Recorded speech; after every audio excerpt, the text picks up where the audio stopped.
So welcome to season and online learning platform. जैसा कि last class में हमने डिस्कस किया था, हमने वर्नर्स की थ्योरी को देखा था, कोऑर्डिनेशन थ्योरी को, और उसके अंदर हम लोगों ने प्राइमरी वैलेंसी और सेकेंडरी वैलेंसी दो ऐसे टर्म्स सीखे थे।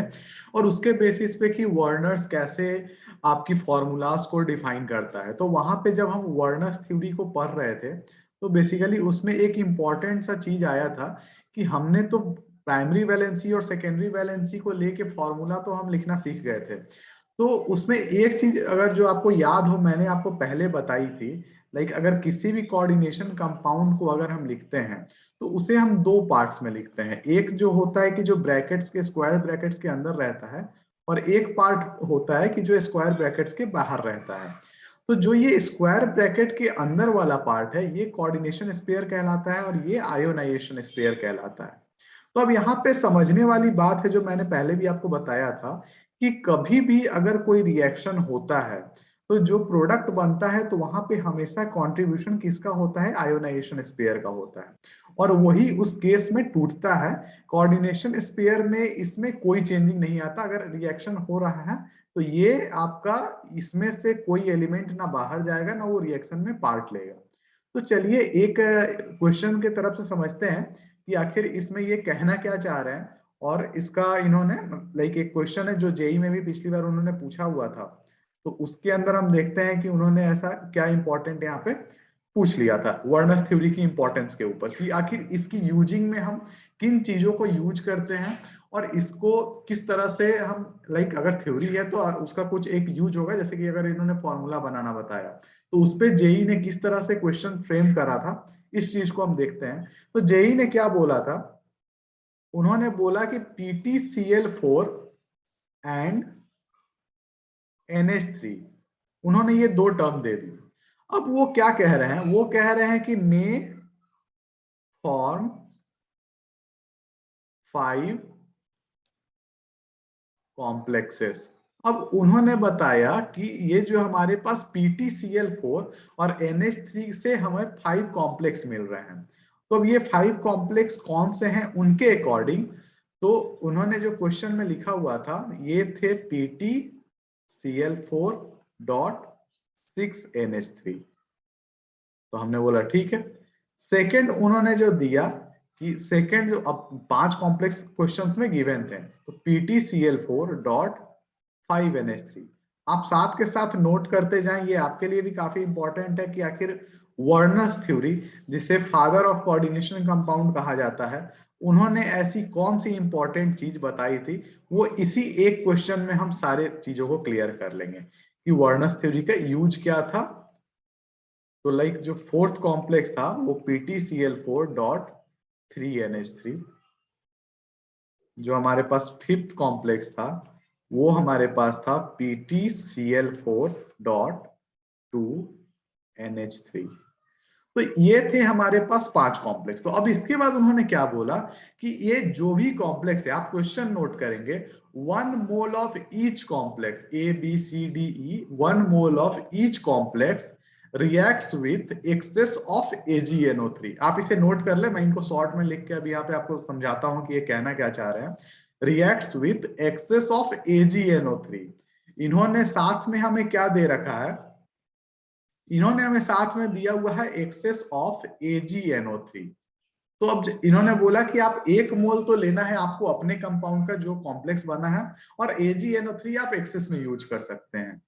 और अब इन्होंने बताया दिस गिव्स, जब ये रिएक्शंस हो रहे हैं सबकी, इससे जब एक्सेस ऑफ AgNO3 रिएक्ट करा, AgNO3 सिमिलरली उनके उन्होंने इससे भी रिएक्ट कराया है AgNO3 को।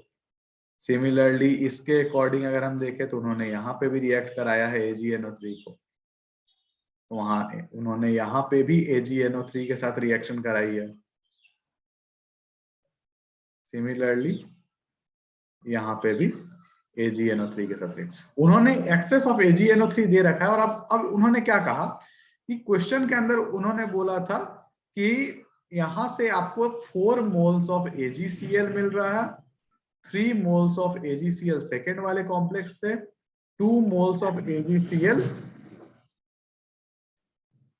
2 मोल्स ऑफ AgCl आपको थर्ड वाले में से, डी वाले के अंदर आपको 1 mole of AgCl and last वाले में आपको 0 मोल्स ऑफ AgCl, मतलब यहाँ पे AgCl नहीं मिल रहा है। ठीक है, तो अब बेसिकली अब इसे समझें। अब उन्होंने बताया कि अब आप बता दो ये जो आपके 5 हैं इनके, आप उन्होंने पूछा आप फॉर्मूला बता दो इन पांचों कॉम्प्लेक्स का, ये फॉर्मूला क्या होने वाला है। तो बेसिकली जब हम इस चीज को देखते हैं, तो जब फॉर्मूला जो अभी डिस्कस किया था यहाँ पे, लाइक ये वाली चीजें जो अभी हमने डिस्कस करी, तो हम जानते हैं कि जो हमारे पास स्पेयर के अंदर होता है वो तो टूटता नहीं है। अब अगर 4 मोल्स ऑफ AgCl बन रहा है, इसका मतलब हमारे पास 4 Cl होगा। तो गिवन हमारे पास क्या था, PtCl4.6NO3। तो Cl तो हमने 4 यूज कर लिया, तो अब हमारे पास बचता है PtNH3 6। तो ये हो गया आपके कंपाउंड ए का फॉर्मूला, जो आपके पास कॉम्प्लेक्स ए था। सिमिलरली जब आप कॉम्प्लेक्स बी को लिखेंगे तो आपको 3 मोल्स ऑफ AgCl मिल रहा है। तो पहले आपने कोऑर्डिनेशन स्पेयर बनाया, आपने आयोनाइजेशन स्पेयर डिफाइन कर लिया कि बाहर तो 3 Cl रहने हैं क्योंकि हमें 3 मोल ऑफ AgCl मिला है। अब इनसाइड द कोऑर्डिनेशन स्पेयर, अब यहाँ पे आपके पास Pt है, NH3 5 है और एक Cl जो हमारा बचा हुआ था, ये कोऑर्डिनेशन स्पेयर के अंदर आ गया। अब जब ये Cl कोऑर्डिनेशन स्पेयर के अंदर आ गया तो वो Cl किसी और से रिएक्ट नहीं करेगा अगर हम रिएक्शन भी करवा रहे हैं। इस चीज को आप ध्यान रखेंगे, कोऑर्डिनेशन स्फीयर के अंदर वाला पार्ट एलिमेंट वो रिएक्ट नहीं करता है रिएक्शन में। जो भी रिएक्शंस होगा उसमें आयोनाइजेशन स्फीयर ही पार्ट करेगा। अब जो हमारे पास थर्ड वाला आता है, सिमिलरली थर्ड में भी हमने पहले तो ऑक्सीडेशन कोऑर्डिनेशन स्फीयर बनाया और हम देखें कि 2 मोल्स ऑफ AgCl मिल रहा है, तो हमने बाहर 2 मोल्स ऑफ Cl हमने पहले नोट कर लिया। अब हमारे पास क्या था, अब हम अंदर में देखते हैं PtNH3 जो हमें बनाना था और 2 Cl हमारे बचे हुए हैं, तो वो दोनों Cl अंदर। सिमिलरली अगर हम इसकी फॉर्मूला लिखे तो अब तो हम डायरेक्ट भी लिख सकते हैं कि PtNH3 Cl3 और एक Cl बाहर। अब एक चीज आती है कि आखिर इसने क्यों नहीं दिया, तो इसका जो फॉर्मूला था अगर आप ध्यान दें तो PtNH3 और Cl4, और ये सारे के सारे आपके कोऑर्डिनेशन स्फीयर में ही थे। तो ये रीजन था कि इसमें से आपको 0 मोल्स ऑफ AgCl मिला और ये रिएक्ट नहीं कर रहा था किसी से, क्योंकि कोऑर्डिनेशन स्फीयर के तो एलिमेंट रिएक्ट करते नहीं है। तो दैट इज द रीजन कि आपको वो पार्टिसिपेट नहीं कर रहा था। अब अगर किसी भी थ्योरी को हमें मिला है, लाइक हमारे पास जो अभी वर्नर्स थ्योरी है, तो कोई भी थ्योरी जब हमें मिलता है तो अगर इसकी कुछ यूजेस थी जो हमने अभी देखी कि हम फॉर्मूला पता लगा रहे थे, तो इसके कुछ लिमिटेशंस भी होते हैं।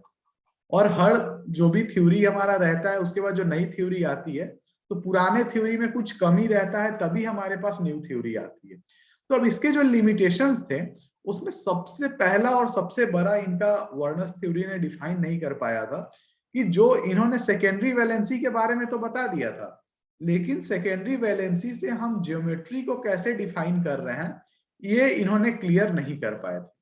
लाइक ये चीज इनके अंदर थ्योरी के अंदर कमी थी कि सेकेंडरी वैलेंसी से जो ज्योमेट्री हम बता रहे हैं, सेकेंडरी वैलेंसी अगर किसी का 6 है तो हम उससे ज्योमेट्री बता रहे हैं कि ऑक्टाहेड्रल होगा, तो वो चीज ये क्लियर नहीं कर पाए थे।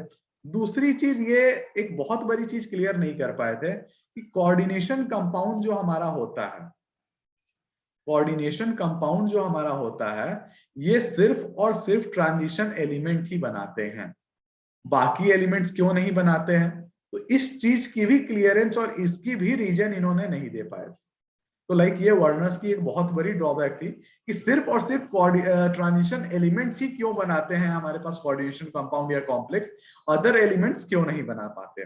और एक थर्ड और इनकी एक डिमेरिट थी थ्योरी के अंदर कि इन्होंने इस चीज को नहीं बता पाया था, like it unable to define, like मैं यहाँ पे लिख भी देता हूं, unable to define the optical activity, like हमने तो ऑप्टिकली भी देखना है कि कौन सा कोऑर्डिनेशन इसका, ऑप्टिकल आइसोमर हमें देखना हो कोऑर्डिनेशन कंपाउंड का, तो ये ऑप्टिकल बिहेवियर और मैग्नेटिक बिहेवियर जो कि पैरामैग्नेटिक है या फिर डाई मैग्नेटिक है, इसे बताने में भी ये फेल हो गया था। तो लाइक वार्नर्स की ये जो मेन ड्रॉबैक्स थी हमारे पास, इन्होंने सेकेंडरी वैलेंसी से कैसे ज्योमेट्री बता रहे हैं इस चीज को ये क्लियर नहीं कर पाए थे। कोऑर्डिनेशन कंपाउंड सिर्फ ट्रांजिशन एलिमेंट्स क्यों बनाते हैं ये इस चीज को ये क्लियर नहीं कर पाए थे, और ऑप्टिकल और मैग्नेटिक बिहेवियर को ये क्लियर नहीं कर पाए थे। तो ये हमारे पास कुछ ऐसी चीजें थी जो हमारे बोर्ड्स के अंदर काफी ज्यादा पूछी जाती है, और कभी कभी आपके नीट और जेई मेंस के अंदर, नीट एंड जेई मेंस के अंदर कई बार ये आपको पैरा देके या ट्रू फॉल्स देके आपसे पूछ लिए जाते हैं असर्शन रीजन के अंदर, ट्रू फॉल्स या फिर असर्शन रीजन के अंदर पूछे जाते हैं ये क्वेश्चन। तो ये बहुत ज्यादा जरूरी है कि हम जो भी थ्योरीज को पढ़ रहे हैं उसके बारे में हम उनकी यूजेस को तो जाने, और जैसे कि आज हमने एक क्वेश्चन करके देखा उससे सारी चीजें क्लियर हो गई कि वर्नर्स में हम फॉर्मूला को कैसे यूज करते हैं, तो हम उसकी थ्योरी को भी जाने, हम उसकी लिमिटेशंस को भी जाने। लाइक हमने इसके अंदर अभी यूजेस भी कवर कर लिया और लिमिटेशंस भी कवर कर लिया, तो ये थ्योरी कंप्लीट हो गई। तो इसी तरह से अब नेक्स्ट लेक्चर में हम डिस्कस करने वाले हैं valence bond theory of coordination compounds. तो उसके अंदर जो हम चीजें डिस्कस करेंगे फिर हम उस लेक्चर में आपसे मिलते हैं। तब तक के लिए आप प्रैक्टिस करते रहिए, और किसी भी तरह की डाउट हो तो आप कमेंट बॉक्स में जरूर डालें, हम वहां से आपकी डाउट्स को देखेंगे, और चैनल को सब्सक्राइब जरूर